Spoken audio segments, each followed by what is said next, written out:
and welcome back to the Property Legacy podcast. It is our second episode and we're still here, so I think we're doing very, very well. We're really excited after our launch and the response that our first episode has had, so we are back again and continuing on our little journey of our podcast. I'm your host Alice Potter and I'm here with my dad Steve Potter, and today's episode is all about identifying profitable properties. Should we give them a little bit of an introduction about what we're going to be talking about?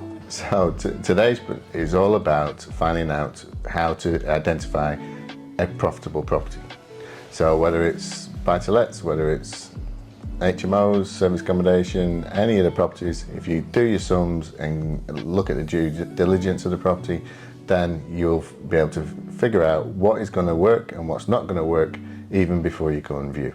So in terms of identifying properties, how do we actually know where to look for properties that are going to make us money? Okay, so first things first, you identify your area. So for us, we're based here in Blackpool and we know the area really well. You've lived here all your life. I've lived here since I was 13, which is a long, long time ago. So the area itself, we know by doing research that there's a lot of people that come to the area that looking for property to live in. There's a lot of transient communities that come to Blackpool because they've all been on holidays as children and they all want to kind of live where they had all that great time with their families. We are quite close to Preston. We are commutable down to Manchester.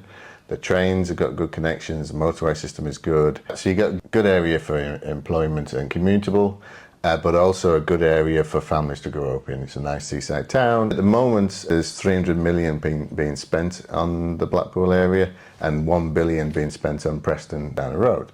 So all these things come into your research for the area, and then you can start looking at what properties are up for sale, what properties are renting out. Obviously, in every area you have, there's the expensive areas and there is the cheap areas. From our point of view, we tend to look at the cheaper areas. In Blackpool, that's FY1 postcode, FY2, FY3 and FY4. Once we get past that FY7 for Fleetwood, that's a cheaper area, but then the other areas are more expensive. So you then have to look at the price of the property. So in Blackpool at the moment, if we bought a £100,000 house, it would more than likely be a 3 or 4 bedroom house.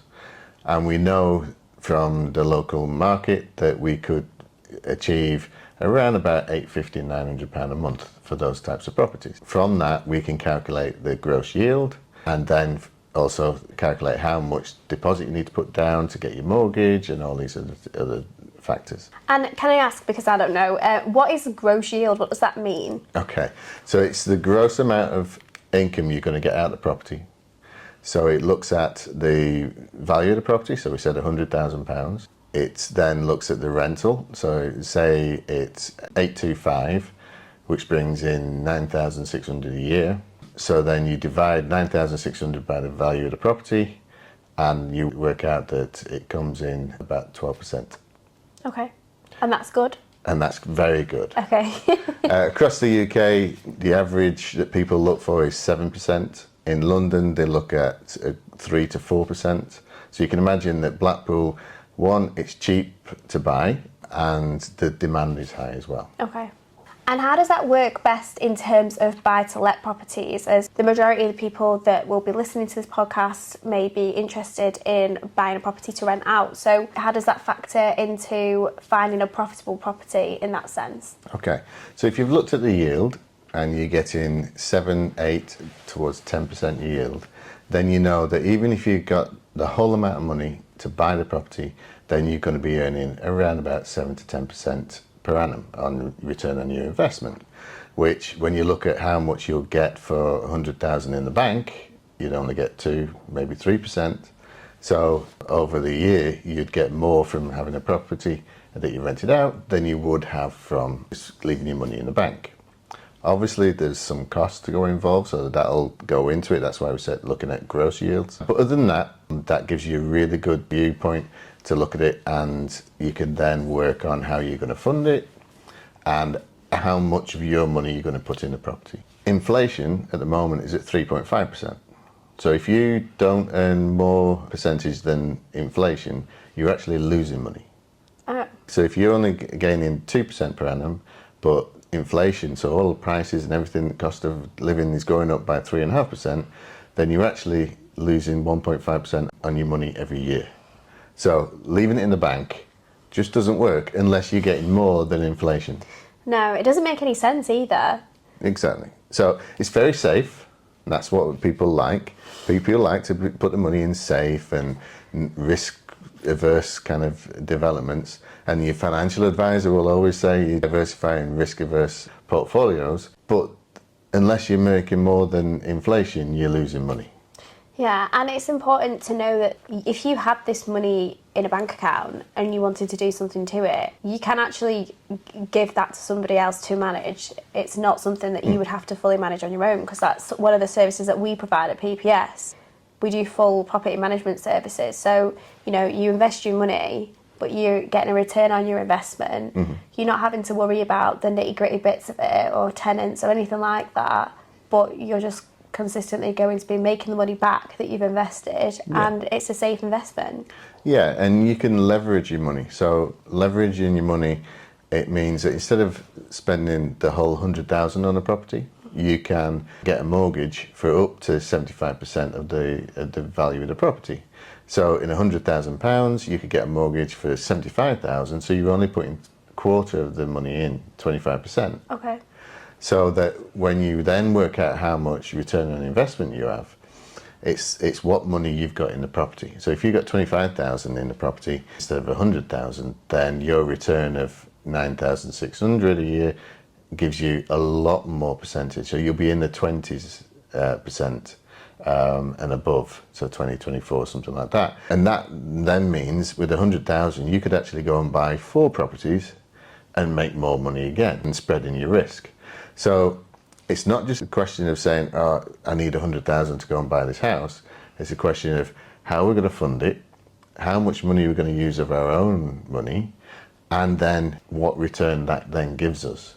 So people that I network with and know through property investing all know that I have a big aversion to using my own money. I hate it. I don't like using my money. And from 2019 to today, we've built a £1.5 million portfolio, but still not spent more than £20,000.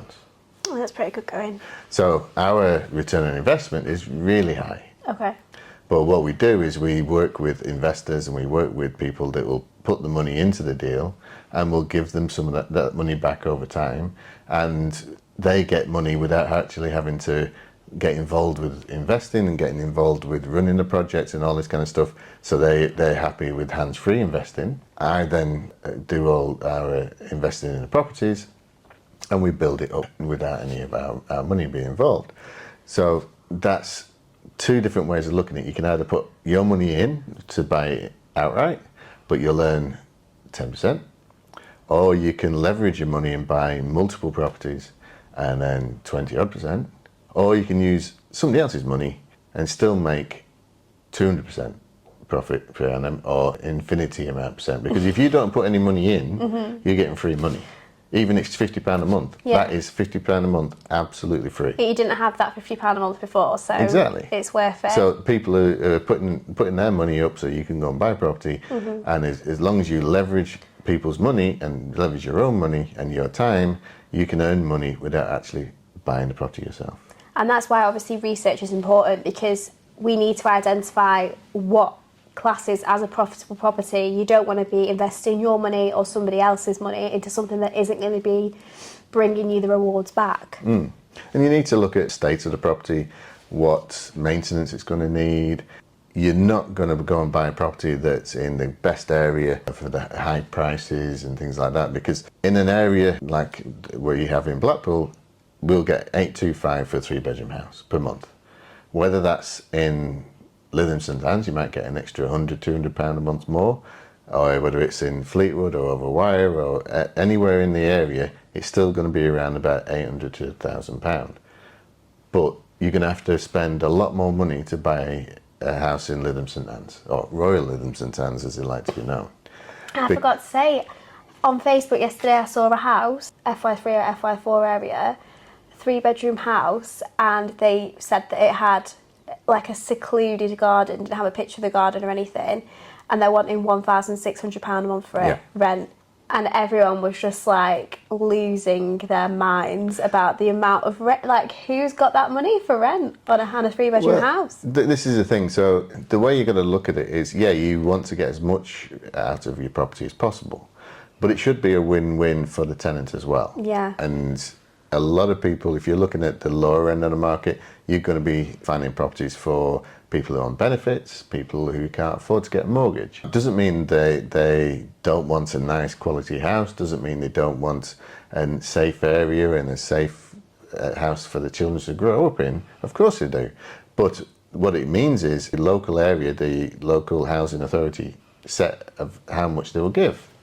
So if you're on a 2-bed house in Blackpool at the moment, you're going to be in around about £500 a month for rent paid in benefits. If you're on 3-bed, then it's £572 a month. But then if the properties in the area are being rented out for £800, £900, £1,500 for a 3-bedroom house, you're still only going to get £570 for it. So it completely blocks out a lot of people that can afford it. I feel like as well, in like the housing crisis that we've got at the moment, there are so many people in a vulnerable situation, and they see stuff like that, and it just thinks, how are people supposed to afford that? Well, they just can't, and that's the problem. They're then stuck in this scenario where they might want to move, they might want to be in a nicer area, but they can't afford property in that area. And it's daft really, because some landlords like to get as much out of it as possible and get it really high prices, which is fair enough because they're putting the money up, they're putting the risk in, and they're providing a good quality house. But they have to understand that if people can't afford it, they might be able to afford it on paper today, but in 2 years' time they could lose a job, they could have an illness, they could have a reason for not working anymore, and then all of a sudden you got somebody in the property that can't afford it. They can't afford to move anywhere else because everywhere else is quite expensive, and you've then got a big problem because your mortgage isn't getting paid, and people are not happy. No. So we always have to look for a win-win scenario so that the landlord works well and enjoys having the property rented out and makes money, and the tenants can afford it and also look after the property. We always suggest that if somebody is renting one of our properties, we always suggest that if in the future they want to buy the property, then they can do. They can buy the property at any time as long as it's for the going rate at that particular moment. That's fab. I didn't know that. Yeah, so it just means then that people will think, well, actually, they might be on benefits today, but in 5 years' time, if they're a single parent, the children goes to school, they get time to go to work, and then they can get to a point where they could actually afford the property. And it gives them something to work towards, and it means they'll look after the property as well. And it's just, it's that building a bit of trust factor with them as well. Like, you want to have a happy tenant, and that is a way of building that up with them and building that rapport and relationship with them as well. So it's definitely a benefit to what we do. Yeah, in any rental, you got the landlord, you got the tenant, sometimes you got the agent like we are, but everybody needs to feel that they have a positive input into the deal. They're not just a number, they are a person, they are a family, and you want to make sure that you work with them in a compassionate way to get the best out of them, as well as the best out of your landlord, and as well as best out of your property. So in terms of finding properties, is there anybody in particular that can help someone? If somebody was sat at home listening to this today, who could they reach out to that could help them with their property finding journey? So in all areas around the country and around the world, you've got estate agents, or if you're in America, real estate agents. You've got property management companies. You have people that class themselves as property sources. So you can actually go to a property sourcer and say, right, I'm looking for a 3-bedroom house that will bring in a return on investment of 20%. This is how much money I've got, and then that person will go and find you a property. Or you can go and see your local estate agents, look online at all the properties in the area that are available, but they get commission when they sell a property.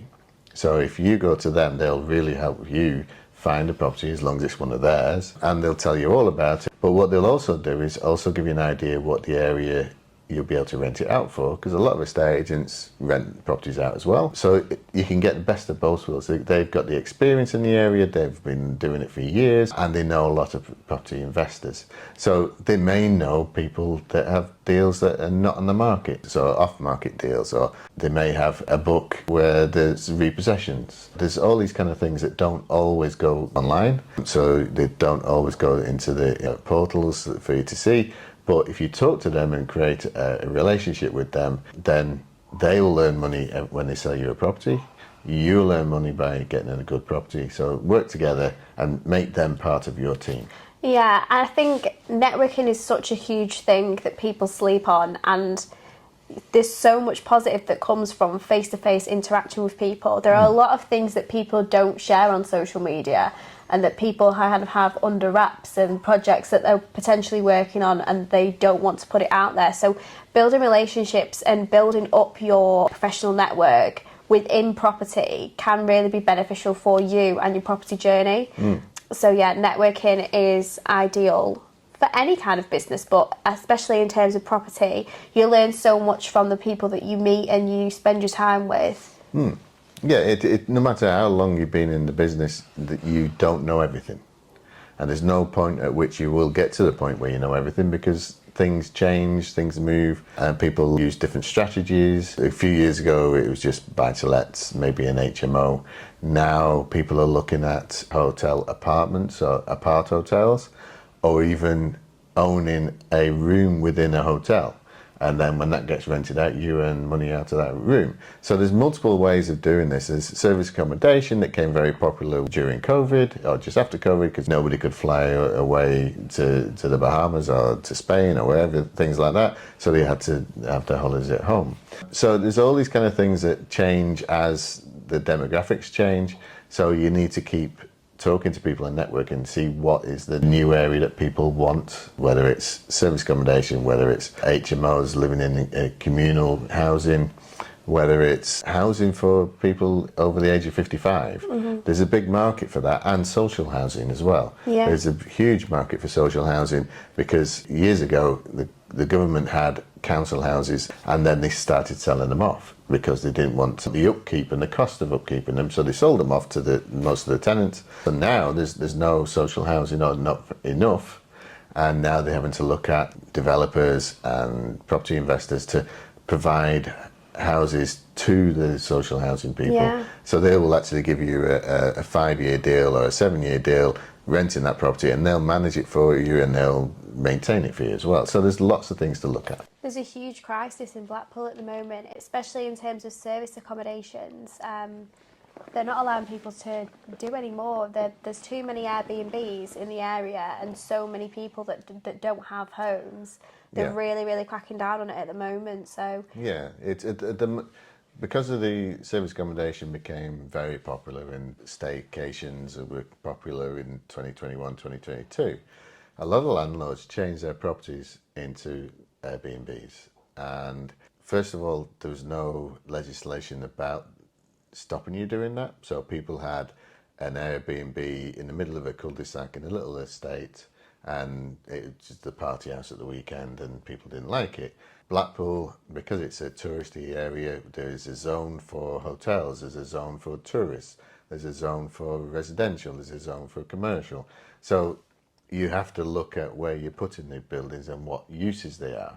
And not everything can be used as a service accommodation, and the laws are now being changed, and the rules are now being changed for planning permissions to stop that. Because what actually happened in Blackpool was a lot of the housing capacity for rentals just disappeared over a short period of time because they turned them into service accommodation, which means now that a lot of people, there's far more tenants than there are properties available, which has meant the prices have gone up, which means that more and more people can't afford those prices, and we need to adjust that and get that back down. So we've covered rental yields, we've covered how we research the appropriate areas to find profitable properties. We've also covered who can help us and who we need to introduce into our network. So what is the next key step in the journey? Well, it's practice. So yes, you can look at the hundreds and hundreds of properties that are online, but unless you know how to take those figures, calculate your yield and calculate your return on investment, it's a good idea to get a spreadsheet that does that for you. So you can just put in the details, the purchase price, how much mortgage interest it's going to be, and then it can calculate roughly what you're going to earn from that property before you even do this. Now, if you look at Rich Dad Poor Dad, he was saying that you have to go and see 100 properties so that you learn from something every time. But that's going to take you a long time. What we're saying is find 5 to 10 properties that you like, that you think are going to make you money, and then do those calculations on them and make sure that you become really good at doing your maths. Once you get confident with that, you can then start going viewing properties and looking at what the problems that could be buying a property, and why that one property is really cheap and why that one property is really expensive in the same street. Like we've said, a lot of things can look a certain way on social media. I know that more than others because that is my job. But yeah, it's always good to go and have a look. Yeah, estate agents are really good with cameras that make the rooms look huge and when you get there, they're pokey and tiny and very dark. So yeah, just be careful. So I think that's it for our second episode. Please let us know if any of this advice has been beneficial. We would love to know where you're all at with your property journey. And we'd love to know if you find any profitable properties, or if you find any ridiculously priced properties like the one that I came across yesterday on Facebook. That's it for this episode. Thanks for joining us. Hope you come back soon. I'm Steve Potter. This is Alice Potter. And if you want to follow us along on our journey, we are on Spotify, YouTube, Facebook, Instagram and TikTok. We hope you come back for another listen or to watch us, whatever you prefer. Make sure to subscribe on YouTube and to give us a 5-star review on Spotify. Thank you so much. Bye.